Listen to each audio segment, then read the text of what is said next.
Hi friends, அஸ்ஸலாமு அலைக்கும். இன்றைக்கி என்ன செய்ய போகிறோம்னா நார்த்தை இலை வச்சு துவையல் அரைக்க போகிறோம். சட்னி அரைக்க போகிறோம். எப்படின்னு பார்க்கலாம். அதுக்கு தேவையான பொருள் வந்து வெங்காயம், பூண்டு, புளி, தேங்காய் இதெல்லாம் எடுத்து வச்சுங்க. பட்டை மிளகா, ஜீரகம் இதெல்லாம் எடுத்து வச்சுட்டு கடாயில் எண்ணெய் ஊற்றிட்டு கடலைப்பருப்பு 2 ஸ்பூன், கடலைப்பருப்பு 2 ஸ்பூன், உளுத்தம்பருப்பு 2 ஸ்பூன் போட்டு நல்லா பொன்னிறமாக இருக்கணும் வதக்கிட்டு ஜீரகம் போட்டுங்க. 1/2 ஸ்பூன் ஜீரகம், காரத்துக்கு ஏற்றா போல் பட்டை மிளகா நான் 4 எடுத்துக்கிட்டேன்.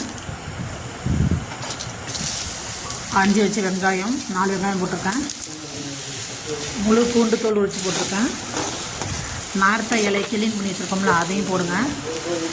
அந்த நரம்பு அந்த காம்பெல்லாம் எடுத்துகிட்டு அதில் போடுங்க. போட்டு நமக்கு அதில் வந்து நான் வந்து நார்த்தை இலை கொஞ்சம்னால புளி கம்மியாக சேர்த்துருப்பேன். புளி தேங்காய் நல்லா வதக்கி எடுத்து வச்சுட்டு அம்மியில் அரைங்க. டேஸ்ட்டாக சூப்பராக இருக்கும். ட்ரை பண்ணி பாருங்கள்.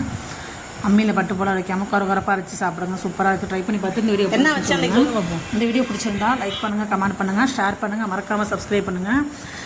இந்த நார்த்தை துவையல் ரொம்ப உடம்புக்கு ரொம்ப நல்லது. பித்தத்துக்கு, மயக்கத்துக்கு எல்லாத்துக்குமே ரொம்ப நல்லது. இந்த இலை ட்ரை பண்ணி பாருங்கள். இந்த துவையல் எடுத்து சாப்பிடுங்க. சூப்பராக இருக்கும்.